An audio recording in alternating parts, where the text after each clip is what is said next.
On Thursday, the 21st of February, Ismail Musiige was returning home to his family in Much, India, following a hard day's work. As he walked to his residence after buying fast food from a nearby restaurant, he was accosted by police officers who were patrolling the area, and although he identified himself, the officers would have none of it. He was taken to Chibuye police station, from where he was told explanations would then be given.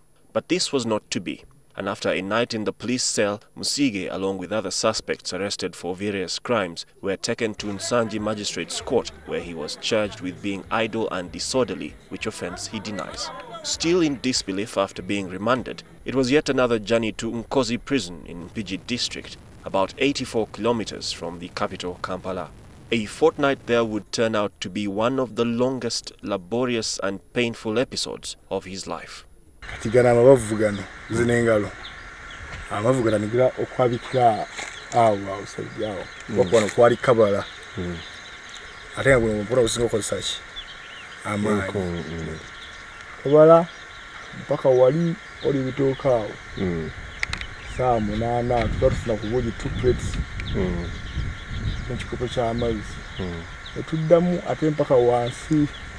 This was but only the start of a man-turned-machine experience for the 28-year-old, with the subsequent days laden with hours spent on private farms and a scorching sun and spurred on by a WADA or superior prisoner's ken.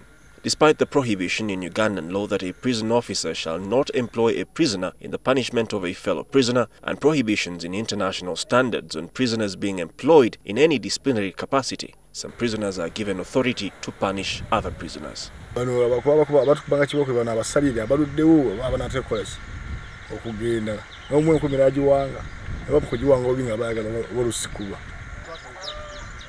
Musiige was moved from one farm to another, his hands, alien to long hours of digging up acres of earth, began to chap and swell more. But he had not had the last of the whole.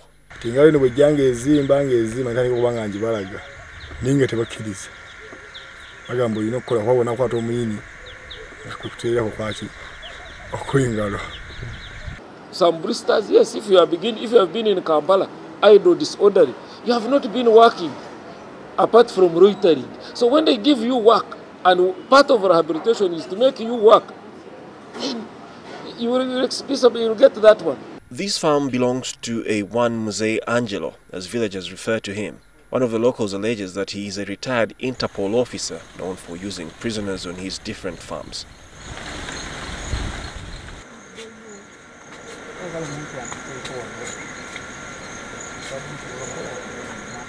This stealthily acquired footage shows inmates of Nkozi Prison tilling. This truck is used to transport the prisoners to and from the fields. It is believed that wide-ranging police sweeps of people in various parts of the city have been driven by the prison authorities' desire to have cheap or free manpower to contract out to private landowners. Suspects are rounded up in especially night sweeps and are accused of being rogue and vagabond, a vaguely defined crime akin to loitering. It's a decision we reached in our resolutions for improving security for this year. So divisions, DPCs in the different divisions were ordered to carry out operations on in darker spots, and those who are found to be accidentally arrested are released and they gain their freedom. Chibuye police tesoba kukuta kubaze nera birako chibuya we katu gaga nga parkings kuloba tuwala mu farm kulima. It's not unusual for inmates to work in private farms because that money that is generated is used to generally manage the prisons, because we all know our budgetary lines they are very low. International laws like those by the UN's International Labour Organization, which Uganda ratified, spell out the standards of how prison labour should be used. The UN Standard Minimum Rules for the Treatment of Prisoners, adopted by the United Nations as guidance, says prison labour must not be of an afflictive but rather a vocational nature, and prisoners should be allowed to choose the type of work they wish to perform. The work must not be driven by profit motives. No prisoner, whether remand or convict, should be forced to work for private entities, such as private land owners. When working for the government, only convicts and not remands may work, and they must be medically assessed to see if they are fit and healthy for work, must be treated and remunerated fairly on terms close to what free workers receive. But is this being complied with? Kiboko ziba zikuba ari nno nyini mukulugulo fa mwene naye abeerawo nga tudde katebeke bwala bosigayidde mabega naye amanyi okulagira tiyomunkubira ya abiri. If he was beaten, yes, and actually if that is the case, as you have brought it up, I am going to because we have a system of checking. Every prison has a human rights committee to generate to get those complaints, but I'm going to put task to the regional commander. It is not allowed at all to treat a prisoner, more especially on remand, and subject to that kind of torture that made him almost lose his hand, that makes him unable to even earn himself a living even after imprisonment. It doesn't allow it, especially when he's still on remand.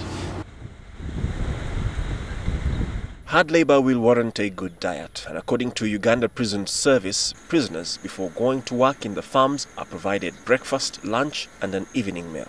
Prisoners has enough food to serve 3 meals per day. That is breakfast in the morning. Soni zobuji bili zibakuwa sawa 8 kyenkye ekyokumakya.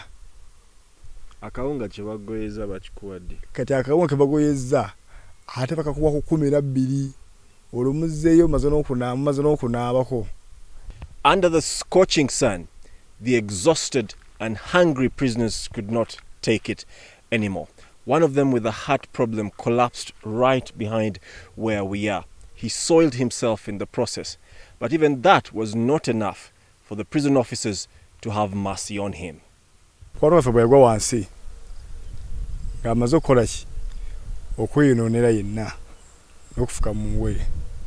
Enaku netukuwata tugamba kikino kye tuliko ffe kati fa bonje kugamba nti afande tumutaasa akole ki awumule ala piki baba bajja nesoka mpachiboko nakati bamunzita mukole ki munzite ati afisa bajja bamita afande kato naga nti amuleke namutuze ebbali fe tugenda maaso n'okukola ki n'okulima tugenda maaso n'okulima tuba tuli awo n'omulanga n'ogose ku nkumbi yekka n'agweri olw'obukoowu kuba tebakola ki tebabimanyiira.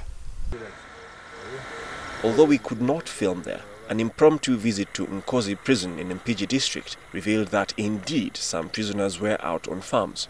The officer in charge, probably rattled by our unexpected presence, admitted that prisoners have to go out and work in order for operations of the facility to move on. I am planning to visit those prisons soon. It is today I called some of them. I said I want to visit those prisons where I send the suspects so that I can know. They will tell me what happens there. If a question arises, I have an answer to that question. According to prisoners' rights officials, on top of poor remuneration for prisons officers, this is one of the biggest propellers of compulsory labor among prisoners. The underpayment, the underfunding of such departments breed the activities that we've just mentioned. A 2011 Human Rights Watch report revealed that the judiciary's failure to clear the case backlog is also contributing much to the suffering of prisoners, with 51% of prisoners on remand yet to be tried. Musiige was released after 2 weeks when his friend posted bail. However, the physical reminders of his ordeal are still fresh, and he continues to question why in the first place he ended up here. Gabriel Epenu, NTV.